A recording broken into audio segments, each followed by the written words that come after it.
2 girls are seen being manhandled by 5 grown-up men. The first girl calls out to Rita, who is her maid, and is also being held back by one of the men. They tear out the first girl's clothes, and Rita asks the men if they realize what will happen. But before she can complete what she was saying, the man holding her grabs her head and hits it to the ground. He tells her to worry about herself. 4 men pounce on the little miss while one holds her back to watch what is going on. They open up her thighs, making her keep screaming that they stop. A knight suddenly appears at the scene and cuts down all of the men in a flash. The name of this man is Ark. Ark finds himself in another world and is beginning to freak out. He calms himself down and looks at the gear he's currently wearing. It's one he recognizes that has light and fire element resistance. A totally OP set of armor. The Holy Armor of Belinus. The Twilight Cloak has darkness resistance and provides mana regeneration. The Holy Shield of Tutats, and the blade that strikes as fast and bright as the lightning it's bathed in, the Holy Thunder Sword, Khalidbolg. This is Ark's character from the game.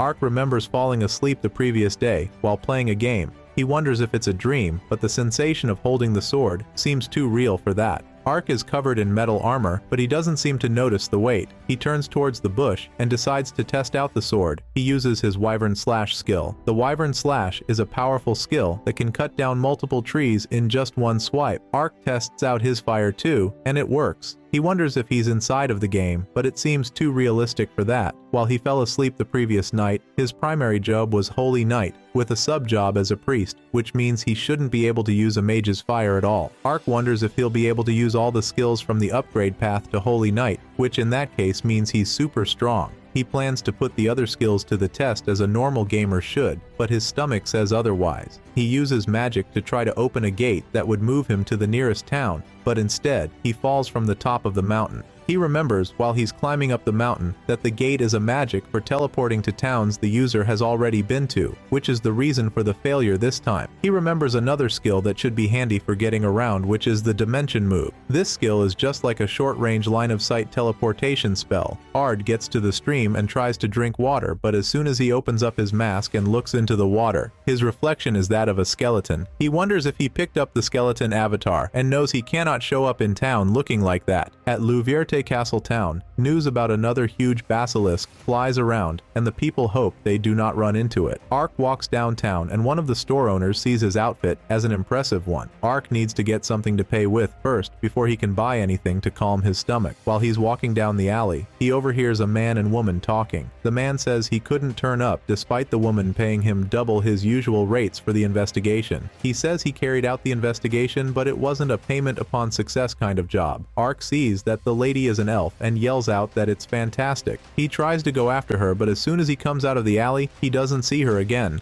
Ark notices the emblem of the Mercenary Guild at the top of a building. This is a place where you could accept quests and get paid. Ark walks in and he's told that he needs a mercenary license to accept the quests on the board, but from his look, he's a knight that has already got fine employment. Ark tells the man that circumstances have led him to need a license, and the man tells him that for him to get a license, there's a trial that requires him to hunt any of beasts, monsters, or bandits, and come up with proof. As Ark goes looking for who to defeat for him to get his license, he's faced with an orc that attacks him first. He takes down the orc with just one strike with his sword. This is the first monster he has slain. On his way back after defeating the monster, he meets bandits who attack knights and a lady with her maid. He stays up and watches the whole situation unfold until after they tear down the lady's clothes and almost take advantage of her before he jumps in to kill the bandits. 4 of the bandits try running away, but he uses Wyvern Slash to attack them and kill them also. He walks back to them and asks them if everything is alright. Rita thanks him for saving them. Rita introduces the other lady as Lauren Larea du Louvierte of the Louvierte family. Rita asks Ark if he's a knight in the service of some lord given his appearance. He tells them to clothe themselves for now, and they can speak later. He goes on to clean up the bandits. He uses his magic flame to burn down the bodies of the bandits. While Lauren and Rita were looking away, Ark began to loot the bandits' supplies on their horses. After Lauren and Rita finished dressing, they came out and thanked Ark for aiding them in their time of need, and Ark replied that he was grateful that none of them were injured. Rita tells him that they'll be returning to the Louvierte house and invites him to come along with them. He rides on the horses of the bandits while the girls ride their carriage. Lauren continues to smile at Ark. Ark returns to the mercenary guild with the requirements for a license. They do not expect him to bring the requirements before the day runs out, but he proves them wrong. They check the corpse and remind him that he forgot to take the runestone off the orc, and they hand it over to him alongside his mercenary license. The runestones can be made into magic items and weapons. Ark is told to check the board if he's looking for work, as nothing too remarkable gets posted there. But if he wants to take on bigger jobs, he'll need to join a mercenary guild. Ark decides to celebrate this, so he orders for food to be brought to his room. At the end of the day,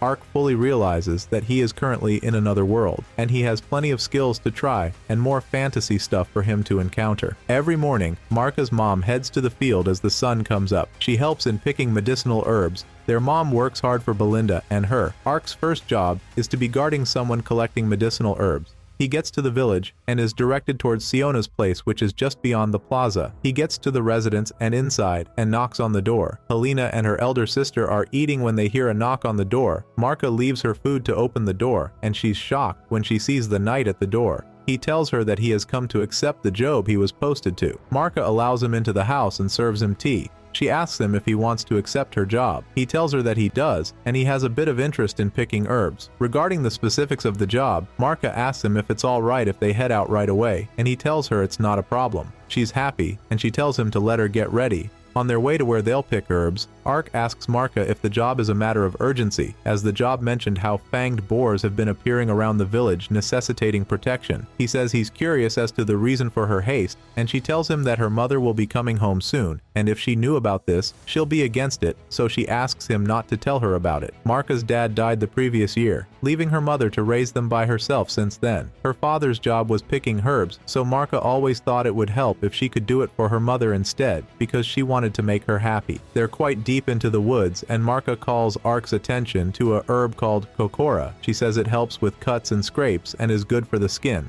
Kokora can also be burnt to keep bugs away. Ark compliments Marka that she's quite knowledgeable, and she says that her father taught her all kinds of things, and if they go a little further, they'll be able to see a kobumi tree. As she tries to go further, Ark notices a movement in the bushes and calls her back. As he goes for it, he meets a flying squirrel that looks hurt. He picks up the squirrel and uses healing magic on it. When Marka sees what just happened, she's happy that Ark can use healing spells, and she tells him that he's just like a priest. The squirrel is happy, and it begins to run around. Marka brings up the possibility of the squirrel wanting to follow Ark, and she tells him to give it a name. At first, he suggests fried tofu and tempura as the name, but the squirrel doesn't seem to like that name. Since the squirrel has its tail fluffy like a dandelion or tanpopo, the next name Ark would suggest is a mixture of both, and it's called Ponta. The squirrel seems to agree to Ponta as its name, sealing the name points for it. One of the villagers comes back looking scared of the monsters. They ask him what's wrong, as the monsters are supposed to be just fanged boars, but he says they weren't. As a hunter with many years of experience, he says he hasn't seen anything like it, and advises them that it's better they avoid the forest immediately. Ms. Siona comes back, and one of the elders in the village asks her if she sent Marka some kind of errand. Siona says she didn't, and she expects Marka to be at home watching the house. He tells her that there are supposed to be big monsters in the woods, and he sees Marka leaving the village in the morning with a fancy-looking knight. Marka and Ark find the kobumi tree, and surrounding it is a perilous downward slope, one which Marka jumps down with ease. The kobumi tree is currently in full bloom, and its leaves are all white. As Marka walks towards the kobumi tree, a huge monster appears in front of her. The tongue of the monster is so long that it catches birds flying in the air easily. The monster uses a poison fog to attack them, but Ark can take both he and Marka away from the attack. The monster is a giant basilisk that spits poison fog, has paralyzing claws, and can petrify. It is a monster with a whole arsenal of status effect skills, and a player in one of the mid-tier classes would have been in trouble. The basilisk continues to attack Ark, and he keeps on blocking the attack. He tries attacking with its tongue, but Ark continues to teleport away, evading its attack in the process. Ark is confident in dealing with it, as long as he's cautious, and notices the movement of the monster. With its movement, if the game is anything to go by, it is bad. The monster uses a skill that causes everything within its range to be immediately turned to stone, forcing Ark to use the holy shield of Tutades to save himself and Marka from the attack. Ark blocks some attacks and uses a combat skill belonging to the top-tier class Sacred Knight, which is the judgment to bring out a large sword from the ground that can pierce through the six-legged basilisk, killing it in the process. Marka tells him that what he has just done now is so amazing that it'll have the entire village rejoicing. He asks her to keep the specifics of the creature's death a secret, and she agrees after he insists. A ring is noticed on the leg of the basilisk, and as soon as Ark walks close to it, the ring disappears. Ark feels that the fanged boars that have been showing up near the village may have been chased by this basilisk. Ark spots a fanged boar and kills it so he can take it back to the village. He takes the runestone and the fangs, and asks them to tan the hide for Marka, while the meat should be shared among the villagers. Sayona runs towards Marka and hugs her with tears in her eyes. She says she's very grateful and asks Marka why she went into the woods as she was told not to leave the village. Marka hands over the herbs she gathered to her mom. Ark comes in and apologizes to Sayona. He says it was careless of him to take Marka into the woods without consulting her. He asks Sayona not to scold her because he has never met a child like Marka who cares more for her mother. Sayona smiles and thanks Ark. Different knights are fighting another basilisk in the woods, with some of them already turned to stone.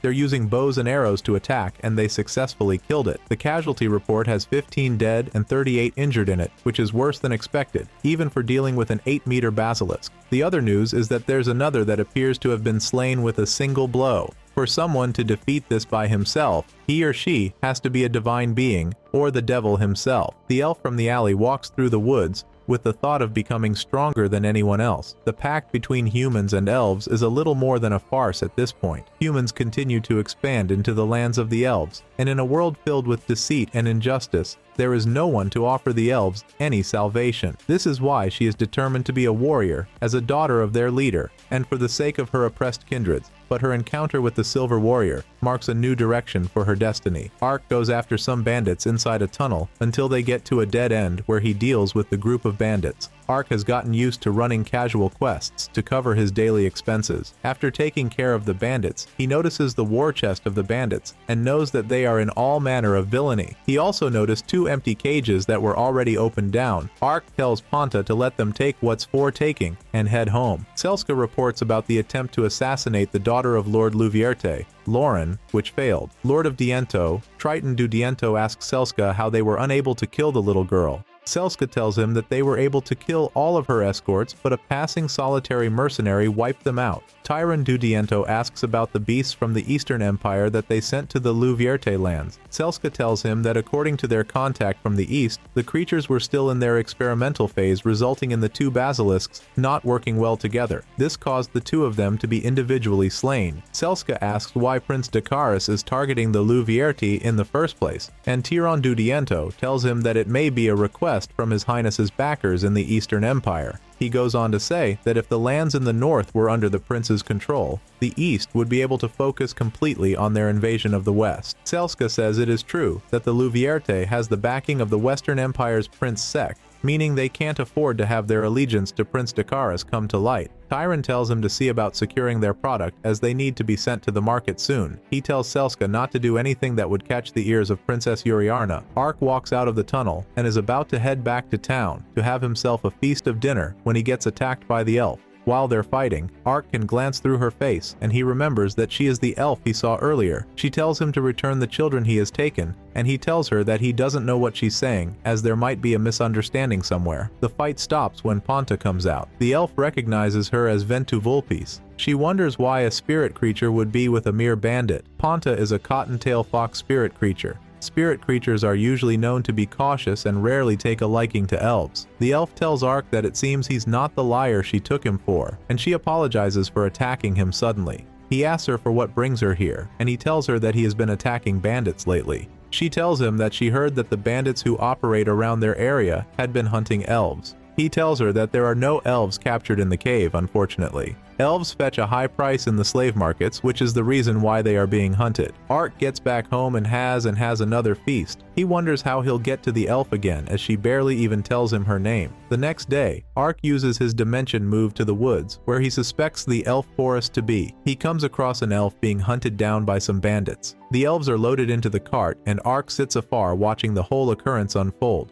Although the elf told Ark to stay out of elves' issues, he can't just sit back and look, but before he acts, the elf that attacked him earlier already jumps out to attack the bandits. The bandits tell Mr. Udalan that she's a dark elf, which is a rare find that would fetch a high price. Udalan tells them to do whatever they like, as he's not interested in feisty women. She takes down the bandits, and as Ark is watching from inside the bush, he can see that she's strong. Udalan tells her not to move while he uses the children as a shield. threatening the death of the children if she makes any move. The other bandits come closer to her. She hears the voice of Arc telling her that he may have promised not to interfere before, but he's here to help. He uses Dimension Move to appear behind Mr. Udalin and hits him with his armor lariat attack, giving her the chance to finish the remaining bandits. The younger elves are happy to see her, and Arc goes on to break the padlock, setting the elves free. He tells them that he's a friend and they do not have a reason to be scared. The children elves have Mana Eater collars around their necks. This keeps them from using their spirit magic, and this is the reason why the elves couldn't escape. Arc uses Uncursed magic to take the Mana Eater collar off, and uses healing magic to heal the injuries. The elf is surprised at what had just happened, and she knows Arc is not an ordinary knight. She whistles and calls a whispering fowl, which is a type of spirit creature that can remember speech and deliver messages. She uses it to send a message that 4 children have been rescued, and calls for someone to come recover them. It's hard for any human to tame a spirit creature, so whispering fowls is used as a way of communication among elves. The help arrives and the children go with them. The elf introduces herself as Ariane Glennis Maple to Arc. She's an elf warrior and tells Arc that he has her gratitude for what he has done. The whispering fowl comes back and tells Ariane that they've made their headquarters in the village of Diento, and she is requested to come at once for them to rescue the others. Earlier, Arc introduced himself as a mercenary to her, and now she asks if she can hire him right now. Although some of the other elves wouldn't be pleased with this development, Ariane wouldn't risk it if Arc was any other human,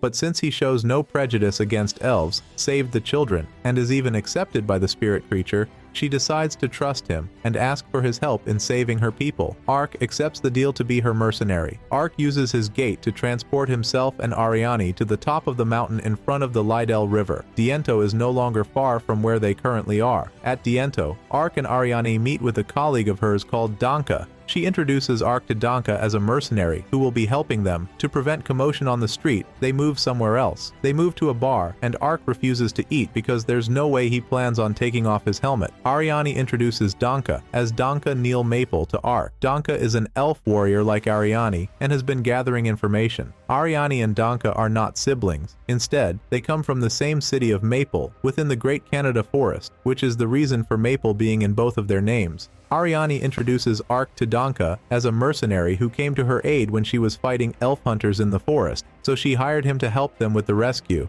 She tells Danka that Arc is no ordinary mercenary, and he can use teleportation magic. She also introduces Ponta, who is Arc's companion, and with this, Danka can approve of Arc. Danka has been able to locate its base of operations, and it's situated near the entertainment district. It is a place where they can find the missing elves, but the problem is that it's still fairly active even after nightfall, and they'll need to wait until late at night, once there are fewer people around, since they wouldn't act immediately. Arc takes his bag and tells them that he'll be gone for an hour, as he has some errands to attend to. Danka tells Ariane that he's surprised that she would rely on an outsider, and she tells him that if not for Arc's help, she'll have been captured. She knows she failed as a warrior as her sister, even would have managed, and most likely won without much difficulty. He tells her that for how young she has acquitted herself admirably, and with experience, she'll one day stand as an equal. Danka asks her if they can trust Arc, and she affirms that they can. Arc makes some money from the things he got off the bandits earlier, and uses it to treat himself to Goa beef skewers, the same meal that Danka and Ariane were eating,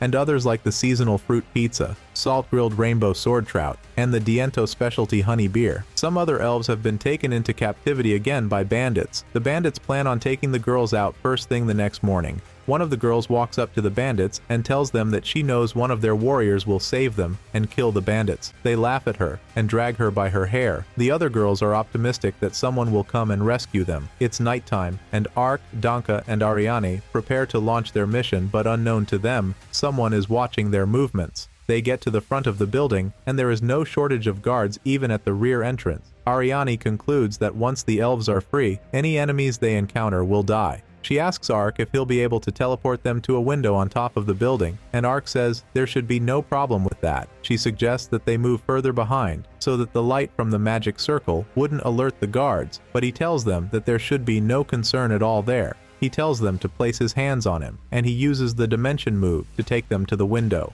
When they witnessed this, even Donka said it was impressive. While Ariane struggles to fit herself through the small window, Arc uses Dimension Move to get himself and Donka in. They move around the house, and in one of the rooms, they meet some bandits killed in their sleep by a single strike in their throat for each of them. The blood is still fresh, meaning it was recently carried out. They split up so they can continue to carry out their search for the children, and Donka tells them to be careful. Arc uses Dimension Move to make the sound of his footfalls a non-issue. One of the rooms that Arc tries to enter is locked, and he uses Dimension Move to enter the room, and meets dead bandits again. He wonders who could be doing all of this, and immediately, the girl watching them earlier begins to attack him. He calls her a furry-eared ninja, and she asks him how he knows what a ninja is. She knows he's not an ordinary intruder, and she doubts he could be acting maliciously since he's in the company of a spiritual creature. She asks him if he's there to free the captive elves, and he asks if that's what she's after. She tells him that she couldn't find what she was looking for, and gives him directions to the imprisoned elves. She tells him that 2 elves are being held captive at the Lord's Manor as well, and she takes her leave. He opens the documents that were handed over to him by the ninja girl, and it's the contract documents for purchasing elf slaves that have the name of Lord of Diento written on it. Other bandits come in to attack them, and announce to the others that they have intruders. The 3 of them are left with no other choice but to fight their way from here on. Ariane clothes her sword with fire and uses it to attack the bandits, paving the way for the others to move forward. They get to the basement where the girls are being held, defeating all the bandits and guards that stood in their way, and they successfully freed the girls. Arc uses Gate to teleport all of them out of there back to the top of the mountain, far away from where the girls were held captive. He notices the Mana Eater collar on the girls' necks and uses Uncursed Magic to free them from it. Donka is surprised that Arc can break such a sealing curse with ease, and he wonders just who Arc is. The girls thank Arc for helping them, and Donka walks up to Ariane and tells her that it isn't over. He tells her that the rest is up to his hands, and he'll make sure the girls are safe. He tells Arc to look after Ariane. Arc and Ariane take their leave for the Lord's Palace using Dimension Move. The remaining 2 elves are held in the Lord's Palace about to get violated. One of the elves tells the man to get it over with if he's going to do it, and she calls him a flea-dicked bastard. Udalan, who is the son of Triton du Diento, had accompanied the elf hunters and failed. Udalan's hand is already broken, and his dad asks him if he knows how to handle the elves. He tells him to pay attention while he shows him. Arc and Ariane use Dimension Move to make their way to the Lord's Palace. Ariane tells Arc to let them make their way inside from the bell tower, as the Lord's chambers are bound to be higher in the palace. Immediately they land. They are discovered by guards, and Arc uses Wyvern Slash to cut the bell, drawing a lot of attention towards the top of the building while they make their way down. Triton continues to have his way with the girls, taking his time to savor every part of their body until a guard knocks on his door to tell him that they have been breached by intruders. He asks why they haven't dealt with it, and they tell him that they are monsters. Arc and Ariane break down the door to the room and they walk in. Immediately, Udalan sees them. He breaks down and begins to scream that it's them. Triton tries to attack them, and Ariane kicks him down below. She runs toward the girls and tells them to rest easy. Udalan tries to run away, and Arc uses Dimension Move to appear at his front and tells him that he's not going anywhere. Arc slams his head on the wall and breaks the wall in the process. He notices a hidden room and calls Ariane to come and check it out. Triton tells them not to think they would get away with what they have done. He tells them that he is a Rodin Kingdom Marquis, and Ariane continues to hit him. Arc asks her if she isn't taking things too far, and she tells him that they broke the treaty first, and she hardly sees a problem with exacting a price for that. She tells the 2 elves that they can do anything they want with him, and tells them to get satisfaction, and the girls beat Triton up. Guards walk in, and Arc tells Ariane to keep the guards occupied, as he has matters to attend to in the hidden room. She defeats the guards and tells the girls that they need to escape and meet up with Donka so they can head for La Latoya. Arc is busy packing up gold bars in the hidden room. Ariane tells him that she has finished up, and she asks him what he's doing. He tells her that she'll be surprised how much money is necessary to rebuild an organization. He tells her that if they tried to re-establish their abduction syndicate, they could be deprived of their funds. Explosion suddenly begins to occur at different parts of the building, and the both of them decide to make themselves scarce by using Gate to teleport themselves away from the castle with a huge amount of gold. Arc tells her that he assumes he has fulfilled his contract, and she thanks him. She hands him a small bag of gold and asks if it's a sufficient reward, and he accepts it. She asks him what he plans on doing now, and he tells her that he doesn't have anything particular in mind. She asks if he would like to visit the Elflands with her, and she tells him that many of her kin are still being held captive, and she'll like it if he continues helping her. Ark really wishes to go, but he asks her if they would be willing to accept an outsider like him. She tells him that they'll have to meet with the elder and get his permission. Ark tells her that he can never remove his armor, and she tells him that he would have to at least show his face when he's meeting with the elder. She asks him if there is any reason for this, and he tells her that there is a chance that she turns her sword against him the moment he removes his helmet. She asks if he would show her his face if she swears not to turn her sword against him and he removes his helmet. Ariane is shocked when she sees this, and she asks him what happened to him. He tells her that he's not sure himself, as he simply just found himself in these lands with nothing but his altered appearance. He tells her that he imagines it to be some kind of curse. He refuses to tell her that he reincarnated as a game character, because it's not something she'll believe easily. She tells him that if he was truly undead, he'd have the corruption of death, and he wouldn't be able to use healing spells or the power of light to dispel curses, and there wouldn't be any way that a spirit creature would be this attached to him. She tells him that he has lent her the strength to save her comrades, and because of this, his secret would be safe among the elves. She tells him that the elders may know to help if his appearance is a result of some curse. Ark tells her that it would be wonderful, as there's nothing he wants more than to be rid of the curse that affects him. At Olav, the capital of the Rodan kingdom, the king, Carlon Delfriat Rodan Olav, talks about the matter of Marquis Diento. He asks if they know who was responsible. The first prince, Sect Rondal Carlon Rodan Sadiai, says he doesn't know yet who was responsible, but there are rumors that the elves are responsible. The second prince, Dakaris Tichiai, Carlon Rodan Vatran, looks displeased with the answer. King Carlon asks Sect what makes him deem the hearsay worth mentioning, and Sect tells his father that Marquis Diento violated the treaty, capturing elves and selling them to the Eastern Empire. He says that given the previous rumor, it now makes sense. The second princess, Uriarna Meryl Melissa Rodan Olav, says it cannot be, and Dakaris says it sounds like baseless rumors to him. He asks Sect if he has any other proof, and Sect asks him if he's standing up for Marquis Diento. Dakaris slams the table and tells Sect not to impugn the nobility of the kingdom with mere rumors.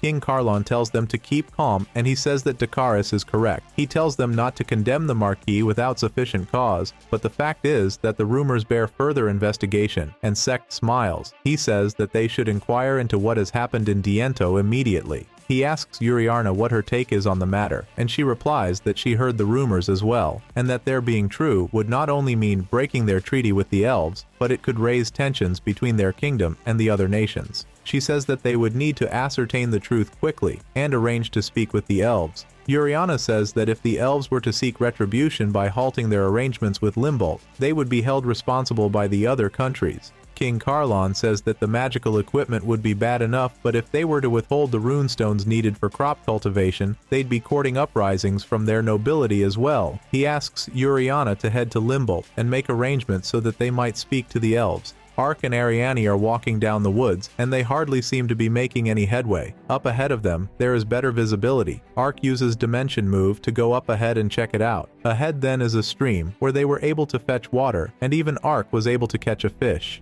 At night, Ariane tells the Whispering Fowl to head back to Donka. Ariane tells Ark that Donka and the girls they rescued are safely on their way to La Latoya. Ark asks Ariane if they are still far away from La Latoya. She tells him that it's not far, and that in another 2 nights, they should be there. At Olav, Uriarna is served tea by her maid, Ferna. Ferna asks her if something is bothering her. Uriarna tells her that she's certain that her brother Dakaris is involved in the elf trade, and Sect wouldn't stay quiet about it for long. Ferna says with joy that once Dakaris gets cast down, the throne will eventually be hers or Sect's. Uriarna cautions her and tells her that she shouldn't speak so carelessly, and instead, they should focus on the matter at hand, which is the diplomatic mission to Limbolt. The Grand Duchy of Limbolt is the only domain that has trade relations with the elves. She tells them that they must arrange for a meeting with the elves and prevent any potential conflict from escalating. Ferna says it would be wonderful to see Uriarna's sister, Seriarna, who married into the Limbolt family after a long time. Ark and Ariane get to the elf settlement of La Latoya. Ariane introduces herself and requests that they allow her access. She tells Ark to wait for her there so she can get permission from the elder. The location is huge and old, and has probably been there for ages long past. After a long time of Ark waiting, Ariane comes and tells him she has gotten permission from the elder, and he comes in. Ark is amazed when he enters the elf settlement. He asks about a huge tree, and Ariane tells him that the elder lives there. He meets with Dylan Tog Lalatoya, the elder of the village, and his wife, Glennis, who is Arya's mother. Ark introduces himself as a traveling mercenary. It immediately strikes the mind of Ark that the two of them are Ariane's parents. Glennis says she is currently 170 years old, and Ariane tells Ark that she's 245. Dillian says that Ariane has informed him of the general picture, and he expresses his gratitude on behalf of all elves. He says that it was unexpected to hear that she would attack a feudal lord's palace, and Ariane tells him that they were the ones who broke the treaty. Ark elaborates on the situation and makes Dillian understand that they were rescuing girls who had been captured by Diento's lords. Dillian says he understands how it came to pass, but he has to explain what has happened at the general meeting of the elders. Ariane offers to follow him to the meeting, and Dillian is in support of this. He says he's traveling to Maple the next day,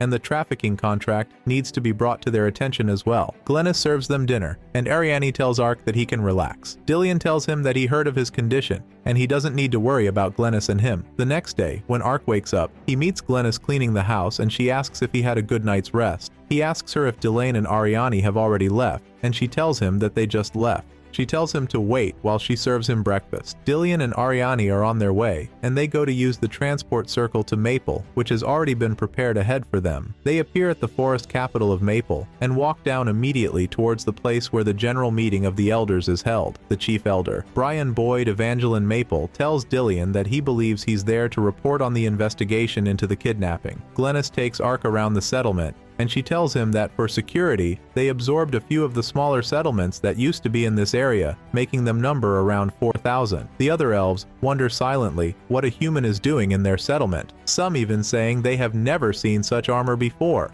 The girls he saved at first recognize him, and they walk up to greet him with joy and happiness on their faces. The matter at the Lord's palace can only be described as careless, as breaking a 400-year treaty is as much justification for war as there has ever been. The land split into two during the war 600 years ago. This only happened a generation ago for the elves, but is a matter of history for the humans, as there are none of them alive who still remember. They suggest sending a notice explaining the situation to the Rodent Kingdom, one which the great elder, Fangus Flan Maple, goes against when he says that they are under no obligation to justify themselves to the Rodent Kingdom, and reveal the details of the mission to those who would be executing it, would be at risk of being summoned by the nation in question. He tells them not to show weakness. Brian says the humans were at fault for breaking the treaty, but he sees attacking a lord's home as being excessive, as it could spark another war. He says that the operation to liberate their kindred would continue while they carefully watch the reaction of Rodin's kingdom. Ark spars with Glennis in an open field. She tells him that she was the one who taught Ariane how to use a sword, and she should be up to the task. She tells him that as her mother, she wants to know if she can rely on him.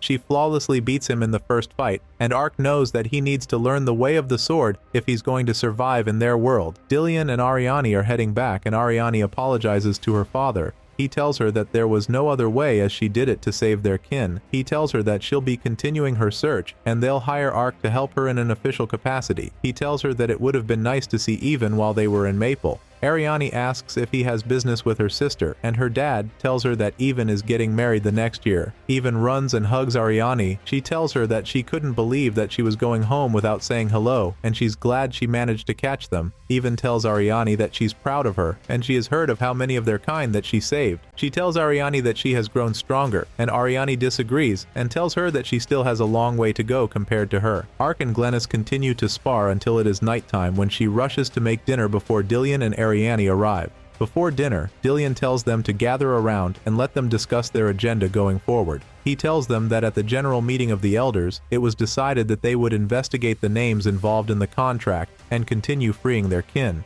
He asks that Ark continue to assist Ariane. He says they can't offer much in terms of payment, as Ark seems to have more money than they do after all, which is why he can offer a bit of information instead, information that could lead to breaking the curse on his body. He tells him that there's a spring near the Lord Crown that can break any curse. Ark asks what the Lord Crown is, and Dillian tells him that out of the several kinds of dragonkin in the world, the greatest of them are the Dragon Lords. The Lord Crown is a rare type of great tree that grows where a Dragon Lord makes its home. Some spirits dwell in the Lord Crown, which has a variety of effects on its wood and leaves, but because a dragon lord lives in its vicinity, anyone who disturbs the spirits would suffer for it dearly. Arc asks if it's possible to enter the domain of the dragon lord and survive, and Ariane tells him that it would be dangerous for a human, but if an elf should arrange for it, they should get permission to enter. Arc accepts this as a worthy payment to strike the deal. At night, Arc begins to wonder if he looks like this because of a curse or just an avatar from before. He tries using the uncursed skill on himself, and he tries it on his right hand first, and surprisingly, his hand turns back to human. The hand that has just turned to normal gets turned back to its skeleton form. Arc continues to cast the spell, but it reverts to its skeleton form after a while. The next day, Arc and Ariane walk through the dense forest, and Arc hopes he can discover if his curse is curable or not. Ariane asks him if he's alright, and he assures her that everything is fine. They go into an opening that has a pond and walk towards it. Arc sees giant insects around the pond, and as soon as they notice him, the insects start to attack them. At night, Ariane asks him why he ran away from them, and she finds out that he's scared of bugs, so she uses this to make fun of him. She shows him a map, and tells him that she feels that they pass through the forest rather than going around it. A bar owner hears them and advises them not to go through the forest because it is a dangerous place that has about 12 people attacked by haunted wolves. Ariane asks if the wolves have always been in the forest, but the woman tells her that the haunted wolves just recently show up in the woods. Arc sees how hasty Ariane wants to reach their destination, so he tells her to proceed, and she agrees that they'll head into the forest the next day. The next day, at Olaf, a cart containing the second princess is spotted. Her maid asks her why she doesn't want to go with many guards, but Yakunara tells her that the more the number of escorts, the slower they are. Arc and Ariane walk through the forest and notice that they are around the place where they are told monsters appear. Ariane says that the tails of the haunted wolves give off blue light, and they are considered to be the perfect gift to be given to the bride-to-be. Arc asks if she would like to obtain haunted wolves for a veil, but she tries to talk him out of it. They sense the monsters close by, so they take their fighting stance. Arc slashes one of the wolves, but it disappears into the atmosphere, and he suspects it to be an illusion. He remembers that the wolves are a type of lupine monster that attacks in packs, known for creating multiple illusions of themselves to confuse their prey during a hunt. Arc attacks multiple of them, but it turns out that they are illusions. He sees multiple of them charging at Ariane, so he tries to warn her, but she deals with them using magic, and he gets to witness how strong she is. A lot of wolves stick onto his armor, but their fangs cannot penetrate it. He looks at the leader of the pack watching its underlings from afar, and Arc uses Dimension Move to teleport to it. The wolf evades his attack as soon as he tries to strike it, and leaps into the air. Arc notices a magic rune on the foot of the wolf, and sees that it's the same type that was on the foot of the basilisk. He uses the basilisk attack once again, and the wolf evades and attacks Arc from behind. Arc uses flame magic to hit it at point-blank range, and then slashes the magic rune at its foot. The wolf notices that it has lost his runestone, so it calls his pack, and they retreat into the forest. Ariane catches up to him and asks what he's been doing. She sees the magic rune on the floor and watches it dissolve into the air. Arc tells her about the magic ring and how it is similar to the one he saw on the giant basilisk that he fought. She wonders if the rings might have been the reason that more unfamiliar creatures are in the forests, but Arc cannot confirm that. Ariane asks if he can give her a moment, and he concludes that she wants to chase after the wolves for her sister's sake. The current location of the princess is not too far from where Arc and Ariane are. Ferna tells her not to worry too much and tries to raise her mood. Yuriarna tells Ferna that their current mission to the Grand Duchy of Limbolt is under the king's orders, and it's being carried out in secret. She suspects Dakaris to be involved in the elves trade, and Sect on the other hand is fighting to gain the throne, making her feel uneasy about the entire situation. The cart stops abruptly, and they are being attacked by the enemies. Ariane captures 3 of the haunted wolves and ties them to a tree upside down. Arc recalls the battle he had earlier, and remembers that he has a long way to go even though he has all the skill set. He realizes that the magic skills are useless unless he knows how to implement them well. He concludes that he'll ask Ariane for combat training whenever he's chanced. Ponta senses a presence not too far away and alerts Ariane and Arc, and she leads them to it. Yuriarna and Ferna are surrounded by the enemy. The enemy opens the door, and Ferna tries to defend her, but she gets defeated with a single hit. Yuriarna leaps out of the cart to reach out to Ferna, but she gets stabbed from behind in the process, and she falls unconsciously to the ground. A hooded person congratulates them and tells them to make the job look like it was done by bandits. Another person approaches him and hands him Yuriarna's necklace. Ponta jumps on one of the enemy's faces and tries to fight him, but the enemy holds her down and tries to kill her. Arc stops the man and throws him off. He bends down and assesses the situation. He thinks about using the resurrection skill on the princess and her maid. The enemies fire multiple attacks at him, but they end up being ineffective. They get hunted down by the wolves, and Ark joins the wolves to take them down. The wolves leave him as soon as they are finished, and Ark goes to check on the girls. Ark uses regeneration magic, a spell that revives people with their vitalities fully restored. This skill wouldn't work if the damage dealt to the victim is too severe, or if too much time has passed since the death of the person. Ark revives the princess and tells Ponta to keep an eye on her while he restores the others. Ark tries it on all the victims present, and he notes that some can't come back because the damage done to them is too severe. When they wake up, Ferna briefs Yuriarna about what happened. She tells her that it seems that they've been brought back to life and wonders what truly happened. Yuriarna gathers her soldiers and addresses them, encourages them, and tells them to take her to Limbolt. Ark watches them from the shadows and doesn't expect her to be a royal. He feels like he has done something historically significant. He walks back to meet Ariane. She asks him what happened, but he doesn't give the full details about what happened. Ariane has already harvested the tails of the fox that she will use as his veil, and they continue their journey to the royal capital, Olav. Olav is a capital brimming with life. Ark sees some men try to fight a girl and tries to assist, but he gets stopped by Ariane. The girl walks up to Ark, which makes him nervous. He realizes that she's the ninja from before. The ninja girl introduces herself as a traveler trying to recover her beast people who have been captured by humans. In one of those towns, she came across a strange person who smelled different from other creatures she had come across and with a strange presence. She recalled him as someone who had a spirit creature tagged along with him, which meant that he didn't have malicious intent, and now that she has run into him again, she feels that their meeting is fortunate. The cat-eared ninja girl congratulates him on rescuing the elves and says that she'd like to discuss things with him, but not at their current location. Ariane asks Ark who the girl standing in front of him is, and he explains that she was the one who gave him the information about the locations of the elf, although he doesn't know her name. The ninja apologizes and introduces herself as Chiyomi, one of the Jinshin clan's 6 ninjas.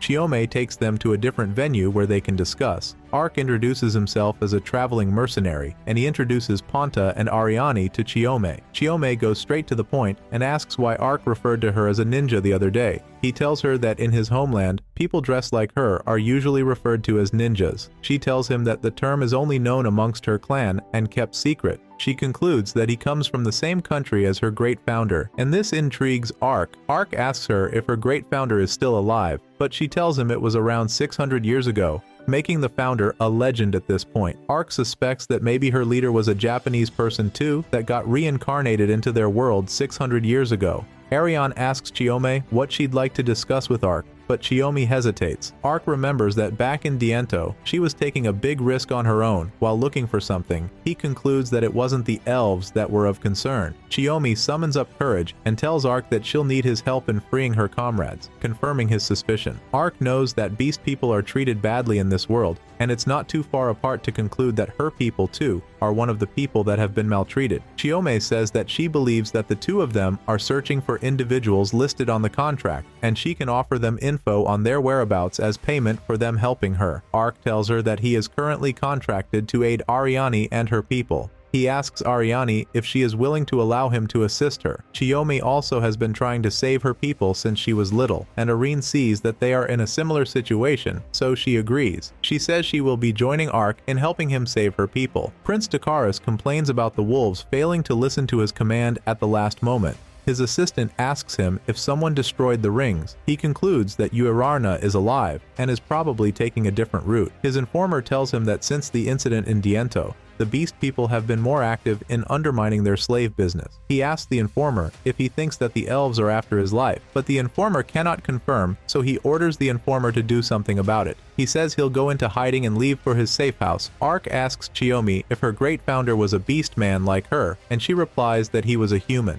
She says he's a spy who took beast people into his care and taught them the ways of the ninja. This makes Ark to conclude that her founder was Japanese. When they arrive at the largest slave market in the capital, Etsat Market, she tells them that they are going to attack the place. Inside the building, some slave traders ask about the values of their products. Another replies that business has been harder for them recently, but Prince Dakaris will be pleased. Chiyomi asks them to strike conspicuously and make a quick call to exit. Ariane doesn't understand, but she tells them that it'll buy a few of the slaves time to be able to escape. Ark realizes that Estat is just a decoy, and many other slave markets in the capital will be destroyed simultaneously. She knows that not everybody can be saved, and she is ready to sacrifice 10 to save hundreds of slaves. Arc and Ariane agree to stay with her until the end. He tells Chiyome about his ability to use teleportation magic, and it surprises her. She says her great founder could wield such techniques also. Chiyome concludes that they can save the captives in Estat using Arc's teleportation magic. She decides to inform her comrades before they carry out their actions, and she informs them that the attack will be carried out that night, so they should be prepared. They go back to their inn and have dinner in preparation for their night attack. Arc dresses strangely and says he is doing it to act as a decoy, but Ariane hates the outfit. Chiyome arrives with a huge person and they introduce themselves. Arc asks her if Chiyome is her actual name, but she denies it. She tells him that some names serve as ranks based on their skills as ninjas. They confirm his suspicions because he sensed that she is named after the famous Kunoichi. Gomen, the ninja beside Chiyome, walks up to Arc and challenges him in a battle of strength, and this forms an immediate base of friendship between them, making the girls dumbfounded. They take their positions and get ready to infiltrate Estat. Arc and Gomen act as decoys, walking in front of the guards protecting the main gates and then charging at the gate. This causes other guards to rush towards where the noise is and leave their assigned positions. Chiyome and Ariane seize this opportunity to infiltrate Estat. Arc and Gomen cause distraction at the front of the gate. Arc fires magic attacks at the guards and terrifies them. They request more guards to try and set formation around the intruders, but they get easily defeated. Prince Dakaris is informed that Estat is under attack, and his reaction to the news isn't a good one.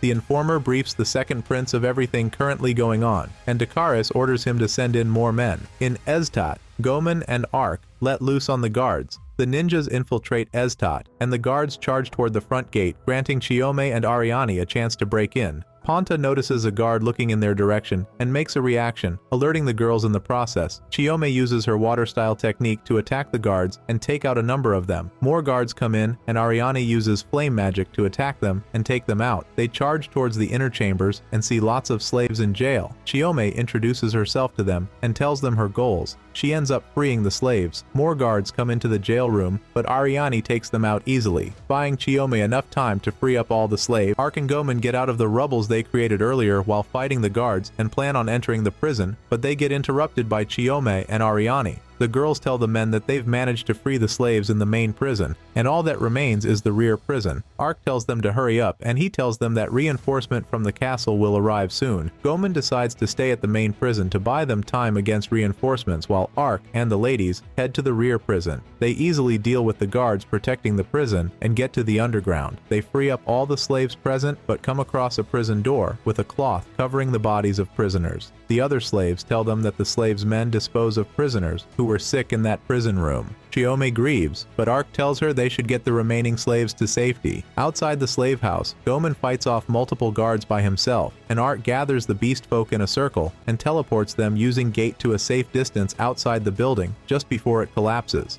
Arc leaves the slaves to the care of the ladies and tells them that he has something to take care of. Gomen holds out against the guards but gets injured by their weapons. Arc arrives just in time and thanks Gomen for holding out. He tells Gomen the mission is successful and all they do now is to eliminate the soldiers. Arc teleports the bodies of the slaves into a safe distance and allows Ariane to cremate them properly. The souls of the fallen beast folk leave their bodies and dance into the sky. Dakaris scatters the whole of his room when he doesn't get any good report from Estat. He tries to check the situation for himself, but he gets stabbed by his informant. He asks why his informant did that before he passes out. Sect walks in immediately. Dakaris loses consciousness and thanks Cetrion, Dakaris' informant. Sect uses Dakaris' slave situation to his advantage. He plans on announcing the death of Yuriarna and blaming it on Dakaris. He walks away while claiming that the Rodin kingdom belongs to him. Back in the forest, Chiyome thanks Arc and Ariane for helping them rescue the beast folk. She tells them that the beast folks have been rescued safe and sound. Gomen and Arc challenge themselves again to another strength battle, and they thank each other. Ariane tries to lift Chiyome's mood, but Chiyome is determined to get stronger no matter what. The three of them travel by boat through the channels of the town of Olav. Chiyome offers her thanks to them, and they ask her where she plans to go next, which she later divulges. She decides that it's time she provides them with the information she promised. At the Grand Duchy of Limbold, Princess Yuriarna arrives at the castle and sees her sister waiting to welcome her. She runs into her arms, and they shed tears of joy. She tells Yuriarna about how the news of her being slain by Dakaris almost broke her, and Yuriarna seems surprised. so she asks for clarity. They discuss the entirety of the situation in the mansion. She briefs Yuriarna about how she was told that Dakaris was behind everything, but he got killed by Keltrion. Once Yuriarna realizes that Dakaris is dead, she seems uneasy, knowing fully well that Sect will get the throne. She asks why Dakaris was concluded to be her killer, and her sister elaborates that her beloved necklace was found with him at the place where he was killed. She suspects Sect to have planned it all. Her sister is glad that Yuriarna is alive, so she suggests telling their father, but Yuriarna is against it. She says that she's sure it'll come in handy somehow. She asks her sister for aid in meeting the elves for the sake of both races. Ariane sends the Whispering Fowl to Danka, after learning of the complicated situation they found themselves in. Ark remembers the information Chiome gave them earlier, how the Revlon Empire is involved with the elves' slave trade. He remembers how serious Ariane got when she first heard the information, and he is delighted that he gets to travel internationally. Ariane hurries him up, and they leave for the Revlon Empire. At the Revlon Empire, a man reports to the Emperor about the death of Prince Dakaris and how he got killed by his brother Sect. The Emperor is not happy about it. After all, he provided for Dakaris. He asks the informant if the princess is still alive, but he tells him that she's dead. The informant says that things are going on as planned and grins. The informant informs him that the rings of the beast were destroyed every time they were called. The informant tells him that it's possible the princess got killed by another assailant. The Emperor concludes that everything must all have been Sect's plan. He asks the informant about a person called Fumba, and the informant tells him that the plan to bring Olaf to ruins is ongoing. In the deserted lands full of monsters and strange plants, Ark's company stares at these strange creatures, and he gets excited when he learns that some of the creatures he saw fly earlier are wyverns. They try to send the Whispering Fowl messages, but it won't fly due to the sky being filled with wyverns. Ark jumps down from a cliff and uses a lightning spell to strike them all down, including his allies. He teleports and realizes that he made a blunder. Someone watches his company from afar and notes down their findings. Ariane complains in a bar and says that she'll appreciate it if he warns her before using massive magic next time. He apologizes, and they discuss the route they'll be taking. Ark notices the change in Ariane's expression and asks what the matter is. He says that he noticed her reluctance to come to this empire after the information Chiome gave them. She explains that the capture of elves isn't illegal in the empire, and it is very concerning. Since she's an elf, it'll be more dangerous than before, and she admits that she's more nervous. A stranger in glasses approaches them. He tells them that he saw them in the desert earlier that day. He introduces himself as Karsi, but before he can continue, Ariane uses a vase to cover his face. She asks him why an elf would reveal his ears in the middle of a human town. Ariane is shocked by the open conversation happening between an elf and a human, and when she sees the customers of the bar invite Karsi over for a meal, she demands an explanation. Karsi calms her down and joins their table. He tells them that it's been 10 years since he moved into this town, and he says he wants a world where humans and elves can coexist together. Ariane asks him if he knows what the humans have done. Karsi agrees with her point, and then reminds her that she is traveling with a human despite her resentment. She tells him that Ark is a special case, and Ark asks him what he's here to tell them. Karsi tells them that he makes a living from studying plants, and he's been struggling to find some specimens, so he'll need their aid. Ariane denies his request, telling him that they have more pressing matters to attend to. Karsi hands them the map of the Holy Region Empire, and they are surprised that he has what they need. They suspect him of eavesdropping, but he asks them if they need it. Ark asks Ariane for permission, and she agrees. He tells them that they'll set out the next day. Ariane seems skeptical about Karsi, but doesn't say a thing. Ark and Ariane lodge at an inn, and Ariane thinks about the coexistence between elves and humans, and seems a little worried about that possibility. They both drink through the night, and Ariane gets drunk and pounces on Ark, turning the room upside down due to the effect of the drink. The next day, Ariane wakes up and sees a skeleton on the floor. She tries attacking it, despite Ark reminding her that he is the one. She asks Ark if nothing happened, and he doesn't give her any reply. Later in the day, they meet up with Karsi in the desert. Karsi tells them that the two of them made a ruckus the entire night, and the town heard them. Ariane is upset by that kind of statement coming out of Karsi's mouth, so she unsheaths her sword. While they travel, Ark notices Ariane looking bad as a result of her motion sickness coupled with the hangover from the previous night. He notes that the stench from the goblin carcasses also worsened her case. Karsi says the dead goblins will serve as bait for the sandworms, which is what he has been trying to capture. One of the riders gives Ark a tea that works against hangover and motion sickness. Ariane appears to be nervous around humans, but Karsi tries to talk her out of it. Ark offers Ariane the tea, and she takes it and is surprised at how good the tea is. Ark asks Karsi for the specific worm he is tracking, and Karsi gets into the details. He says the worm is weak to flame and it likes to come out at night to feed in corpses. He says that the reason he is studying these monsters is to find a way to prevent them from causing casualties in the future. Ark praises him and tells him that he'd love to hear more about the monsters Karsi has studied. Ariane looks out of the wagon and notices that the other wagons are gone, so she alerts them immediately. A giant sandworm comes out of the ground and tries to attack the crashed wagon not too far away from them, and Ariane jumps out to attack the sandworm with flame magic, but it proves useless. The monster changes its target to Ariane and strikes at her, but Ark saves her just in time and stops the monster just before it bites her. He tells her to rescue their ally while he buys her time, and as soon as she does that, she informs him. Ark lets loose by carrying the sandworm and smacking it on the ground, which surprises all of them. Karsi thanks him and hands him the map to the Empire. Ariane asks Karsi why he lives among humans, and he tells them that it's because he loves them. Ariane doesn't expect such a reply, so she asks him why. He tells her that his time with the elves gave him a bad impression of humans, but ever since he started leaving with them, he realizes that they aren't so different after all. He concludes that he wishes for a time when elves and humans can live hand in hand. She tells him that she cannot imagine a future like that, and it surprises him because she hasn't heard the latest news about Lambert. He tells them that the Lord of Lambert took an elf as his bride, and she freaks out. She wonders if the elf was coerced into marrying a human, but he explains to her that the feeling is mutual. Ark and Ariane leave for their destination, and Ariane wonders if it truly is possible for humans and elves to coexist. Ark tells her that someday it'll be possible, and he reminds her that he's a human and she's an elf. She tells him that he hardly looks like a human, so he doesn't count. A man with a tattoo is addressed by another man. The man blames him for causing the disappearance of people and gets angry at him for using their secret base to host girls. The man asks him about their plans, and the man with a tattooed face tells him to walk with him. He shows him a huge crater full of monsters and pushes one of the girls into the hole, causing the girl to be eaten by the monsters. Ark and Ariane arrive at the border of Kyushk, signifying that they've entered the Holy Revlon Empire. They notice how tight the town's border is and think about what the next step they would take is. They decide to split up and search for elves around the town, asking around for information regarding elves. When the sun sets, while Ark is feeding Poda, he remembers the information he gathered from the townsfolk.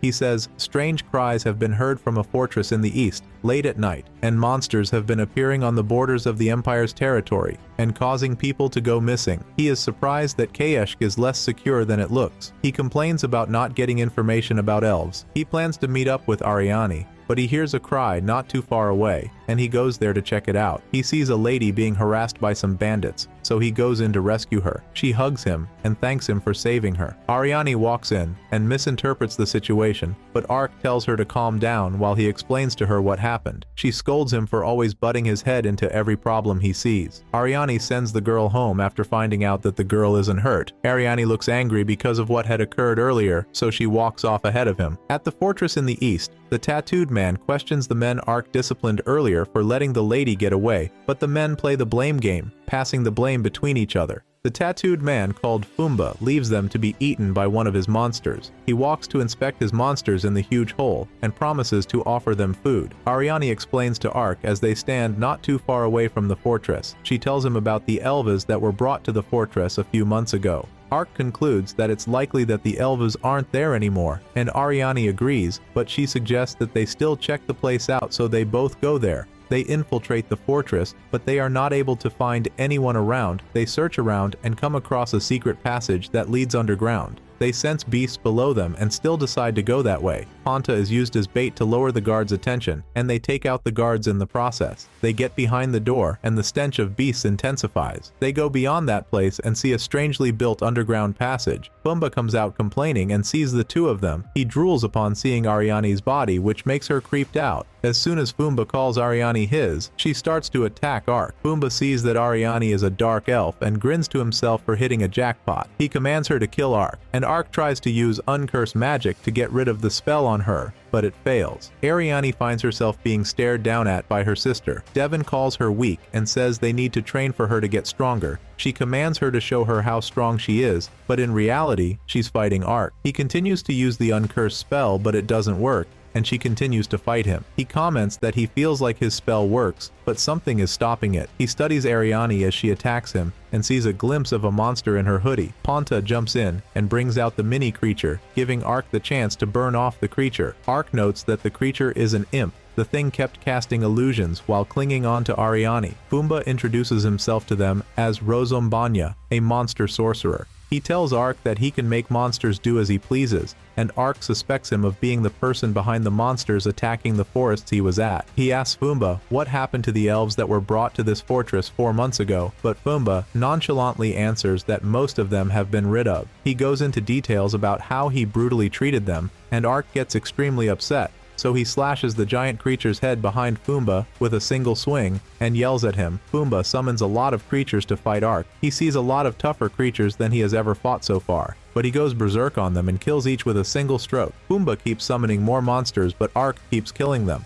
A monster gets close to Ariane and tries to kill her off while she's unconscious, but Chiyomi steps in to stop him. Pumbaa tries to call out his monsters, but she tells him that it is futile as most of his monsters have already been dealt with. Arc asks what Chiyomi is doing here, but she is surprised that Ariane didn't tell him anything about her plans. He concludes that she was the one Ariane got the intel from about this fortress. The entire fortress starts shaking, and Pumbaa smiles now that his masterpiece has woken up. He runs off, leaving them to fight his monster, but Arc teleports out of the fortress just before it collapses. The monster breaks forth from the fortress, and Arc notes it to be a top-tier monster with a mastery over the highest class of water magic, a Hydra. Arc introduces. He starts to give a summary of his mission, and how he has to fight the abomination which is the Hydra. Arc appears far away from the Hydra and drops Chiyome and Ariane. Chiyome starts to talk about the Hydra being the infamous ruiner of nations and asks if the man from before is the one controlling it. Arc tells her he is. Chiyome continues to talk about how humans can control a beast of such scale. Arc notices 5 rings on the chest of the Hydra. She tells Arc that they need to prepare before engaging it and suggests that they retreat. One of the Hydra's heads notices them. It shoots fire at them from his mouth. Arc tries to cover Ariane, who is unconscious, while Chiyome tries to escape. Pumbaa stops controlling the Hydra and starts laughing out loud,